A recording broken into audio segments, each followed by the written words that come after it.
let's get started, guys. Sorry about last week at the last minute. My kids were sick all week, so Michael was in the hospital, and then Willa was home with my mother-in-law. And Michael had RSV, and then Willa had RSV at home, but not as severe. And then she had an ear infection, and on it went. So we're finally out of the woods. Kids are back at daycare. We're not getting any rest, but the kids are doing better, and that's the most important, right? So appreciate you guys hanging in, and thanks for coming back today. So today we're going to talk about vendor relationships, why they're important, how to leverage them, and then how to make yourself seem like more of an expert in the relationship with your clients with those strong vendor relationships that we work so hard to attain. So when we think about vendor relationships, I'm talking like handyman, lender, title reps, inspector, and on the list goes. And so oftentimes as realtors, we get asked the question, do you have somebody for this? And if you have enough people, you're often deemed as the guy, oh, he has a guy for everything, or he has somebody for everything. And when we work with our clients, oftentimes what we're trained and taught to do is work diligently of how to generate leads, how to create opportunity, how to find new clients, and then how to close transactions. But oftentimes the relationship from the beginning of when you meet them, it ends and it pauses drastically after that time at the closing table. And some of us have drip campaign follow-ups, and some of us do client events, and some of us try to stay in touch occasionally. But inevitably, guys, as busy as a lot of us tend to be, there are times where stuff just does fall through the cracks. So how do you leverage the relationships that you have with the vendors that you work with to find excuses and reasons and justification to constantly stay in contact with your clients? So there's a couple different ways that we're going to go today. And one is we're going to talk about how do you actually refer, and what do those conversations look like? And one of the reasons I'm so passionate about that is because it allows you to maintain your conversations and your relationships with your clients, from everything to the inspection company and the lender when you meet them, all the way down the line to who's going to help you put flooring, who's going to be your cleaning person, who's going to be your painter, who's going to re-roof your house. So whenever they have a time of need centered around their real estate, you're the professional that they reach out to. And so if you've got a Rolodex that is untouchable and rock solid, sharing that Rolodex is as easy as, yes, call this person and tell them I sent you. And so when you're talking to your clients and they're asking you these questions, I've had clients call me and say, Alex, I have pests in my attic. They tore the shingles off my roof, and I have a tarp on my roof now. My wife and I are freaking out. Who do we call? And coincidentally, this has happened to me too. So what you get the opportunity to do as a realtor and as a friend of that client is just relate to them. Guys, I've been in the same position as you. You need to call this company. I will text them now as well to let them know that you'll be reaching out, and they will take care of you. They know how important you are to me, and they know how important I am to them. Call them now and they will be out immediately. And so we oftentimes have fallen behind with how busy we are and how many contractors are 2 weeks out, and I'm in a pinch for time and I can't do this. And if it doesn't happen right this second, it can't happen for 30 days. So how do you leverage that, right? So like, it's how you treat these people. It's how you treat Randy Surratt with Cornerstone, and it's how you treat your lending partner that you work with every day. An appraisal comes in bad, that's not a lender's fault. An inspection comes back with something that you don't understand, that has information about the property that you don't love, that's not the inspector's fault. But it is your job to call that inspector and get the information to clarify those things for you, to help you have a better understanding of what that is, to then serve your clients better. So then you can say, I spoke to the inspector. He owns the company. I work with him regularly. They've inspected 75 houses for my clients this year. I know, like, and trust him. He would be willing to get on the phone with you on a Saturday afternoon to help provide clarity to the situation that you have questions about. Would you like to do that? And would that help you feel better about the situation that exists for you? Imagine how that client feels. They go from stress, uncertainty. Well, my dad told me this. Well, my mom, when they bought their house, told me that. To, I'm not the inspector. Let's talk to the professional. Let's talk to the lender directly and let's have them lay everything out for you. Hey, Mr. Roofer, have you ever seen anything like this? How do you make this preventable? How do I prevent a raccoon from getting on my roof? Well, you need to trim that tree back. Alex, do you have a tree trimming guy? Geez, oh Pete, how many people do I need to have to solve my problem? Call this guy for the tree trimming, call this guy to repair your roof, and call this guy to take care of your pests. And if I can call any of them for you, let me know. And so what you look at as a service provider and a realtor outside of somebody that just transacts, are you relational? Are you transactional? Ask yourself that question. If you're transactional, you don't follow up, you don't care. All you do is work towards the end of a closing. Commission breath, right? Like that's the negative perception that our industry has about some of its agents, because that's how some people operate with their business. When you go to them and you say, hey, I'm here beyond the closing, that means currently right now, I have one contractor working with 6 clients with rehab projects that they're doing. Kitchen remodels, opening up walls. Alex, how do you feel about them? They've done stuff at my house. I've met with them personally. They're doing your other friend's house. Here's work they've done, and here's reviews from other people that we talk about. You better believe that that contractor is not only going to do right by me, but they're going to do right by my client, because they know how important those relationships are to us, and they see how valued they are to us. So those are great ways to make yourself look exponentially more substantial in the eyes of your client. You become a friend, not just somebody that does real estate transactions, right? I love my realtor. I love my realtor. We always want to do that. We always want to hold the sign up at closing that says, oh, I love my realtor, best deal ever, and all this stuff. And that stuff's awesome and great. But guys, what are you doing the 5 years that they own the house to help them enhance the experience, to make their time in the house better? So when it comes time to move, there's not a question about who they call. There's not a question about the commission that you charge. And so there are some newer agents on this call, and there's newer agents on our team that I train every day. And it's like, Alex, I'm getting crushed on the commission questions. What do we do? How do we handle that? It's all of the stuff that you do from when you meet them and well beyond. And if you come referred from somebody or family members, things like that, past clients, friends, and they pass your name along, people aren't going to try to negotiate your commission because they know how truly valuable you are versus the rest of the industry. Let's talk about some of the words that you guys use when you refer. So Rob, I'm going to loop you in because you're always an amazing participant. So if you're going to refer a lender, what does that conversation look like? And let's say you just met a client and they're a friend of yours. You know them a little bit and they want to go out and look at houses. And they're Rob, I'm pre-approved. Can you show me this $500,000 house up the street? How are you referring a lender? What does that look like for you? And they already said they were pre-approved? They're pre-approved with their, I bank with Chase, and Chase has this deal where, I bank with them forever and all my assets are with them. And I mean, you know, the conversation. Yeah. Tell me what that looks like. I would say I'm asking them questions like, okay, well, number one, I'm asking them, okay, well, why Chase, or why are you doing that? Well, it's easy because I've got, all my stuff there. Okay. All right. Well, I totally respect that. And I want to make sure that things go smoothly. I've seen it to where sometimes these banks from a service aspect just don't,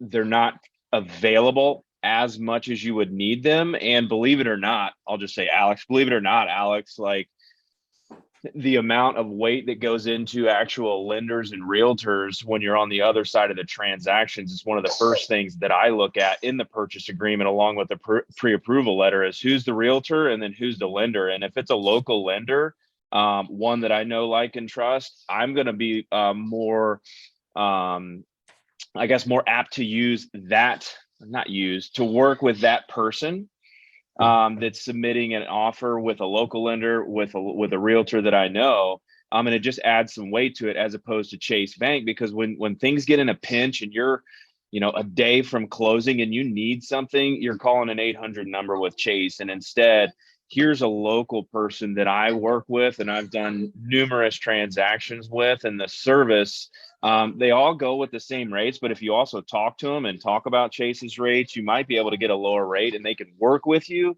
But then the service aspect is really what I look at. And that's how I would, I guess, go about it, and then put it back on them. And then secondly, once I at least get them to say, yeah, I'll check it out, I don't leave it at that. I'll group text the lender, myself, and the client. Yeah, absolutely. That's all awesome stuff. And one of the things to take it one step further that I ask, would you be open to saving money if a conversation with a different lender presented that opportunity? I know you have a great relationship and I don't want to step on anybody's toes. But if I could save you money over the course of the life of your loan, would you be interested in exploring the opportunity? Well, yeah, Alex, absolutely. How do you have somebody that could save me money? I have a relationship with a local lender. We do a lot of business together. We work hand in hand throughout many transactions a year. We often find that he can be more competitive on rates and fees than the traditional lenders out there. Would you be open to a conversation if I aligned a conversation with you guys? Sure, Alex. What that does, we have to be careful of putting all the eggs in one basket and only referring one lender and only having all your business with one lender. Because if stuff goes wrong and stuff goes sideways, we're the left holding the bag with all the problems that exist, right? But this goes back to the reason that you develop these relationships with reliable, strong, trusted vendors, right? This is why Cornerstone does 75% of the inspections for our buyers, because every time that I am presented with an inspection, the conviction that I can educate my clients with is, guys, I use this company every single day. So talk to me about what your concerns are. Alex, do you know what this means? I don't, but the owner has become a friend of mine because we do so much business together. Do you want to talk to him or do you want me to talk to him? Because I can line up either call for you. And so that ultimate conviction, I believe that in our business, if you can operate with ultimate conviction and confidence of what you're delivering to your client, it makes you infinitely more valuable to the folks around you. You're more valuable to the inspector. How many times have we had to write a 10-day inspection response? Your client gets online and goes to schedule the inspection, and the inspection could be scheduled on the 9th day. And they go, Alex, I know our response is due next Thursday. I can get the inspection done Wednesday. And we have lives and we have family and we have other business. And we're sitting here going, well, I'm supposed to leave town and I have these things that are happening in my life and these other transactions. Let me call the owner and see if I can get my inspection time bumped up. Hey, Mr. Lender, I know that we're traditionally going to close these transactions in 30 days, but is there a way that we can ask you guys to cover the cost of a rush because of this, this, and this for my client? It's more important now than ever. Will you please do that for us? There may be some times they tell you, Alex, there's nothing we can do. At least you tried. At least you went to your client and said, hey, I tried to go to bat for you. We don't have any options. This is what we got to do. So then pivot to the seller side, right? We've talked a ton about being a buyer. How many sellers come to you and say, Alex, this just happened in my life and I want to get my house on the market?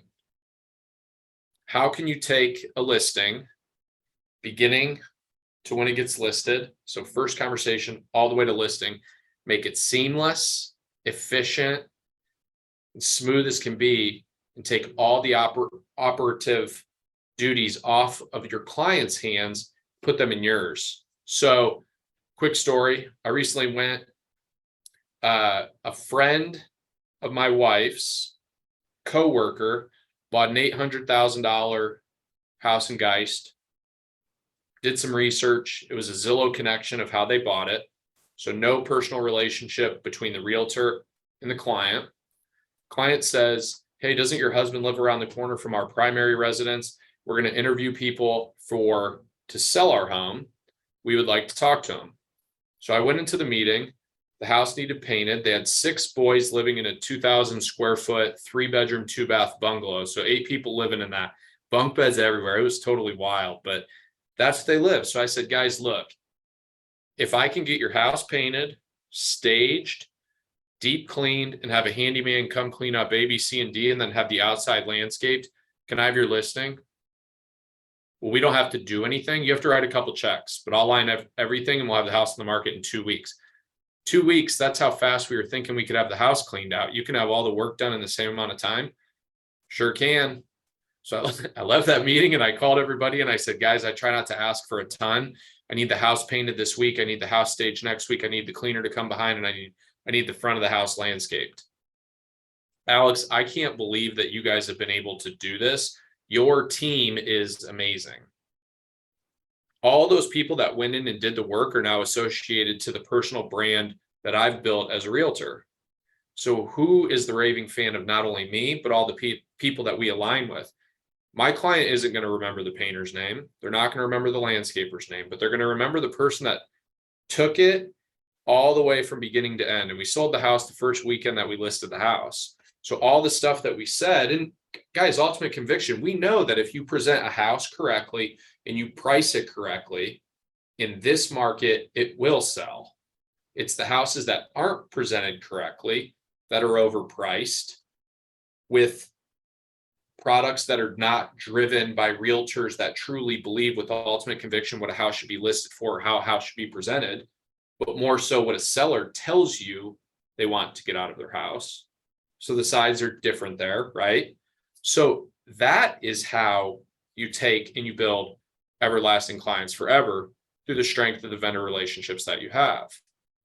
So then let's pivot a little bit and talk a little bit about how do you then get those realtor or to get those vendors to help you increase income, increase opportunity, increase your bandwidth as a realtor, and increase some of your personal branding. How do you get some opportunities? One of the things I said we could talk about is like, how do you get a deal per quarter out of the vendors that you work with? So somebody jump in and tell me, what are ways that you can get vendors to support your business outside of just doing what they do? How can you get business from your HVAC guy? How can you get business from your title rep? Or how can you enhance your business from your relationship with your title rep? Somebody jump in and give me some ideas. So I know one thing that I'm working on doing right now, and it's with another one that we use, like you said, with Cornerstone. They do such an amazing job for our photos, for our inspections. They're always there. So I just reached out and, no expectations of anything, just a thank you. I'm going to drop off some coffee and bagels, donuts, things like that. Just saying, hey, I appreciate you guys. Would love to just say thanks and drop off some breakfast at your next team meeting. And that's just a simple thank you. They do such great work for us. It's taking a little bit of time out of my day, early morning, and drop them. I live probably a quarter mile from their office, so it's like, okay, we live in the same places. We see each other all the time, and yeah, just makes sense for me. Who asks their clients for a Zillow review, a Google review, or a Facebook review at the end of a transaction? Probably a large majority of us. The magic number on Google to be considered like the top of the list, if somebody searches Indianapolis real estate, Indianapolis realtor, the number is 50. Who goes to their vendor and says, can you write a review about what it's like to work with Rob Mager?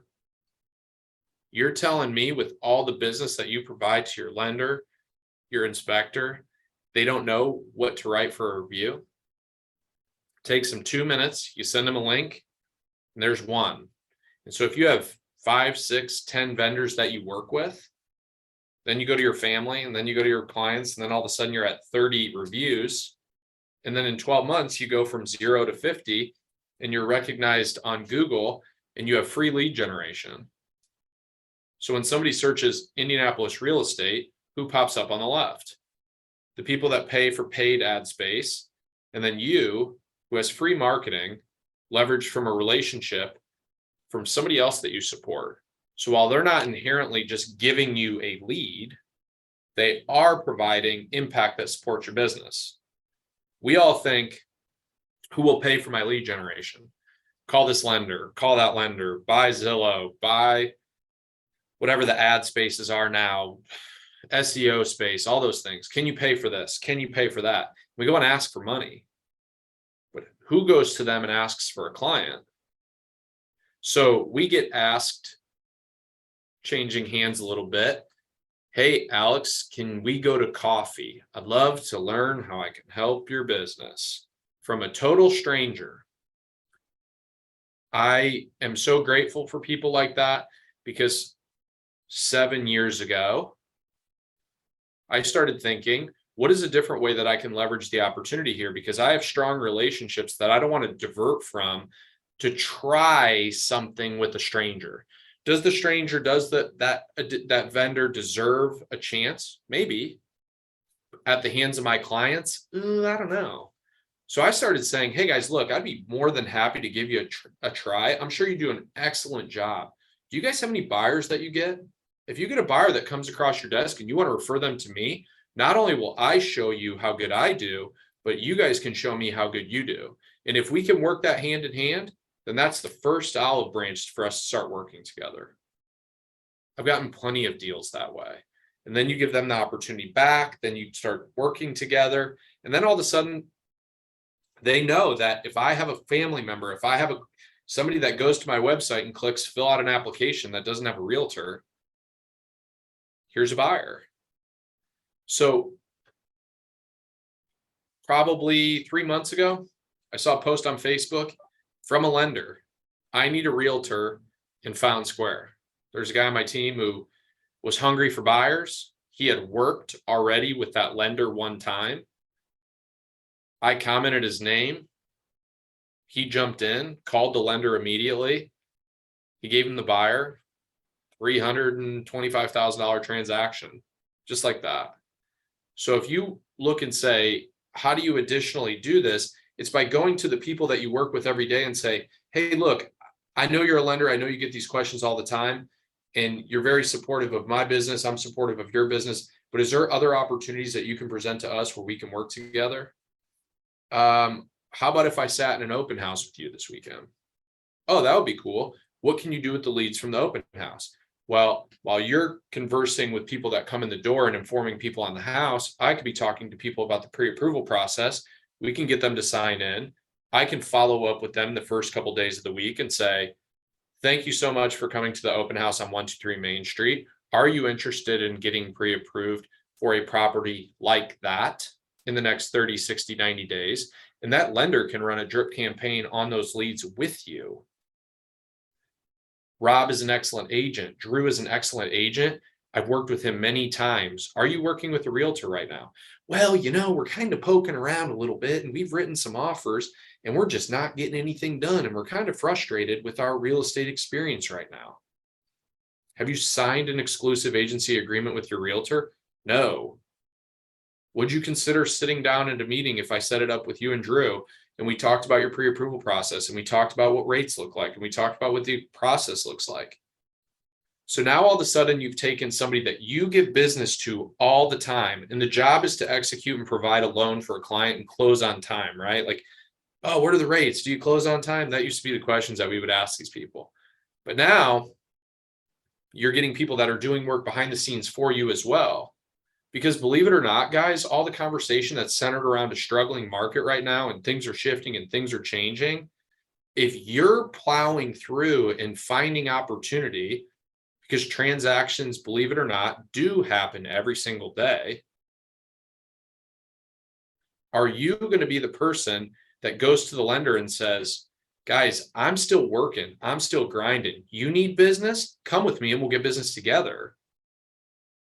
Because all of us could use an additional transaction right now. And we're not the only people. If you called your inspector, it's easier to get an inspection scheduled right now.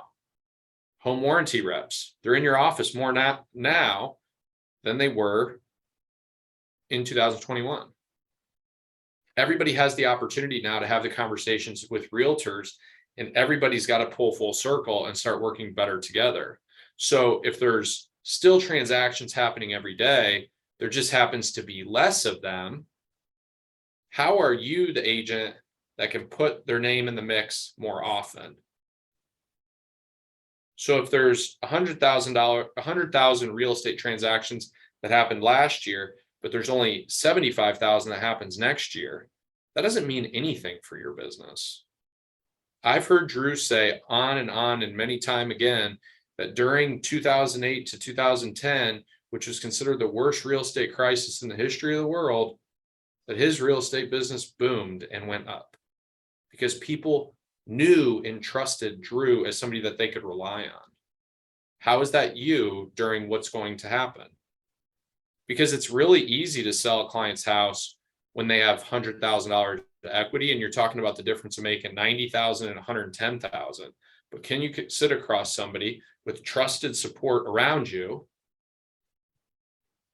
a painter that's not going to gouge, a roofer that's going to tell you have 3 to 5 years left on a roof, not, well, that shingle's pretty terrible, you better replace it. The vendor that's not out there looking for their own job, they're looking for your best interest and your client's best interest, right? So those are just things to think about. They're things that will make your job easier. They will make the inspection processes easier. They will make the lending process easier. And the smoother your transactions are, guys, the more you can do.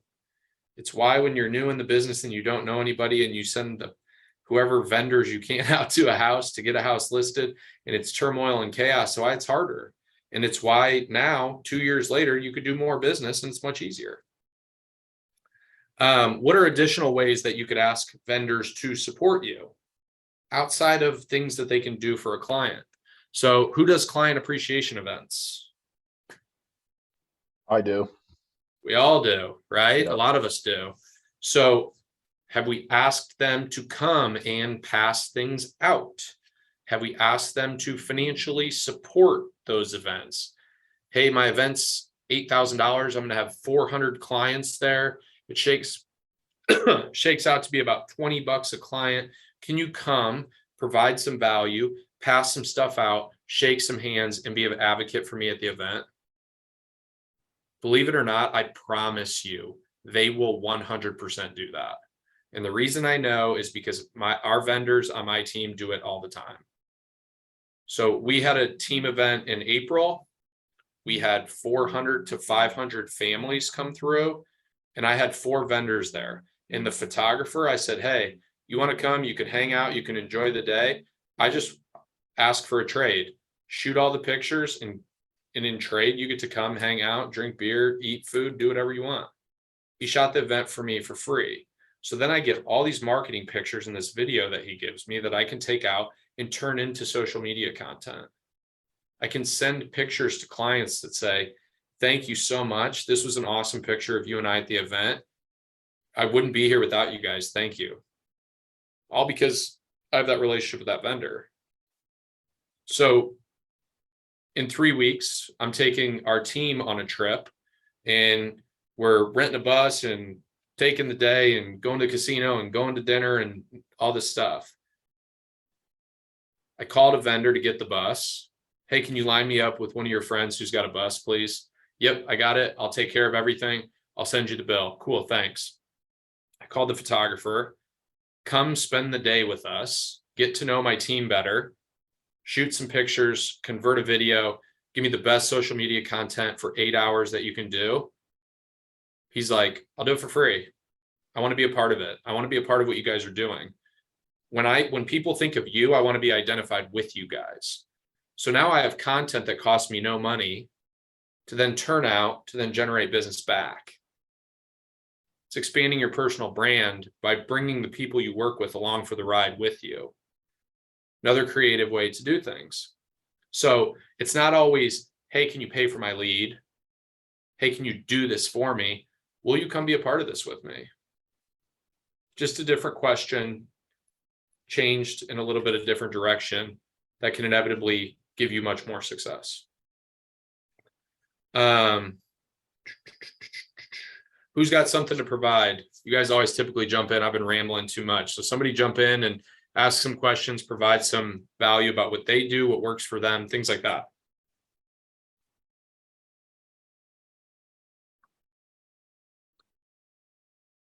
Alex, are you guys able to hear me the way I'm Yeah. set up right now? Yep. Cool.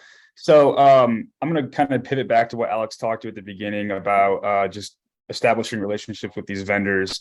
It's something that Alex taught me when I first joined this team, and we have a monthly scorecard for our team that encourages us to reach out to our spheres and our vendors and stuff like that. And for me, it's become like, hey, I bet you don't talk to another real estate agent as much as you talk to me, because I'm the one calling you right now to help my clients out. And what that's allowed me to do is, again, what Alex was saying, it's allowed me to get favors, not necessarily a price break, but if I need some sort of urgency on an inspection response and I need a sewer line scoped, I know who to call. Same with windows or roofs, anything like that, where you can leverage that relationship, not financially necessarily, but in a way that helps the experience for you and your client, helps you get answers in a quicker, more understanding way, where your client can then call that trade directly and get a better understanding of what they're looking for. Those things are all really important to make the transaction as smooth as possible. And so I encourage you guys to do that. Like, call your vendors, make the introduction, say, hey, I'm probably going to be sending you some business this year. I'd love to know how you would like me to go about it. Would you prefer it be email? Would you prefer it be a group text message? How do you want me to make those connections for you? And they'll give you the answer, and it'll help you. Help your clients in a much more efficient manner. It's incredible how often you talk to other realtors on the other side of a transaction. Man, I can't get the inspector, or I can't get this guy to call me back. I called the electrician. I can't find anybody to come out there. I need an extension. At that point, guys, it's the best opportunity, and it's in your best interest and your client's best interest to just ask. You guys care if I send my guy out there? Oh, you have a guy that can do this? And while you may not have a guy for everything today, you may not have a service for everything today, there are opportunities at every step of the way to make those relationships and find those people. So I look and I think, we're talking all real estate related stuff, but like pivot to life stuff. Who's your financial advisor? Who is your accountant? So yesterday, lender calls, he owns some rental properties. Hey, Alex, who helps you balance your books? What systems do you use with your QuickBooks? What things do you do with this? I called my accountant and I said, I'm going to refer you guys out, and I'm going to send a really nice email with you, my financial advisor, and this new client opportunity on there. This guy's like, I don't have LLCs. I don't have a living will. I said, this whole package of people will align those things for you, so you don't have to feel like you do them on your own. Wow, Alex, why would you do that for me?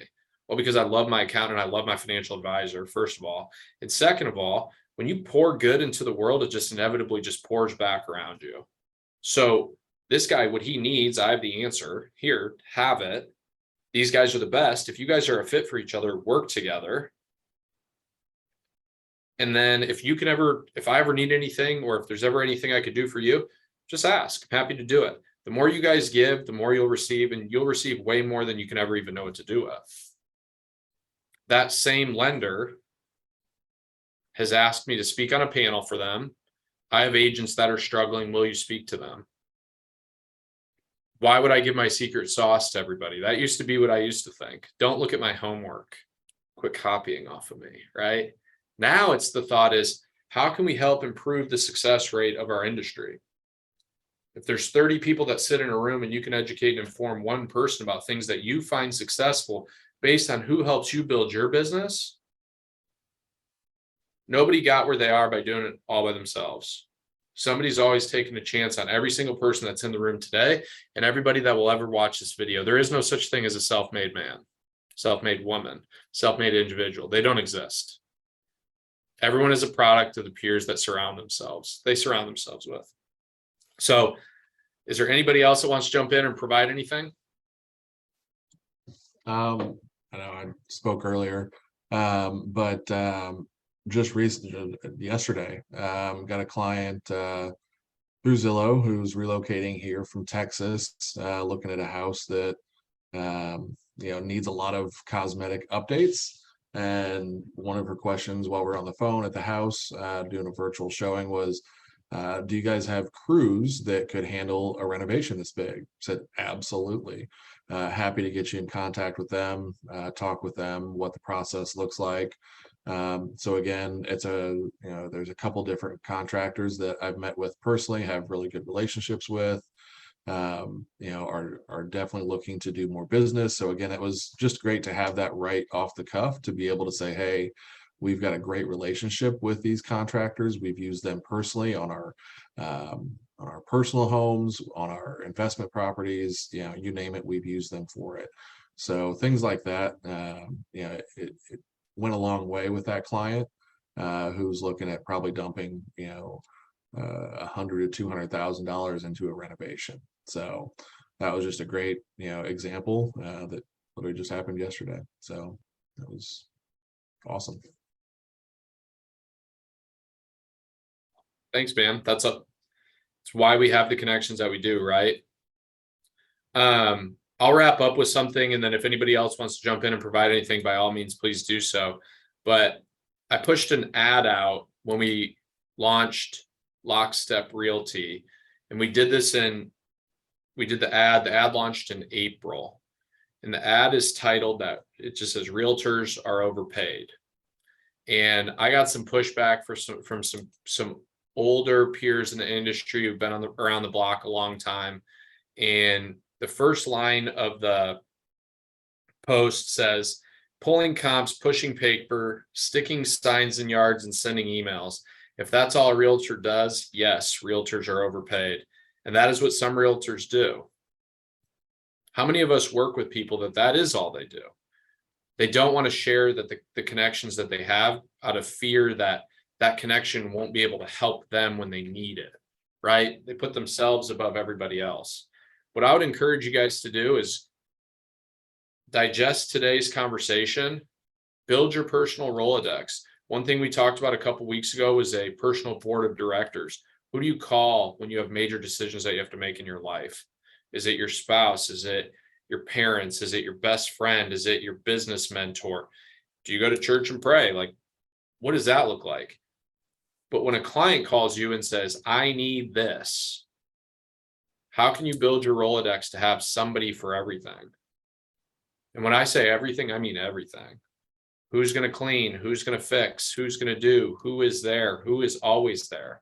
Because if your clients are never experiencing the pains and the uncertainty of how do I do this, you're a hero to them. And that's what we all want to be, guys. We all want to be we want raving fans in our industry to then go tell family and friends about the support that we provide people, to then build the relationships so our business becomes more relationally driven.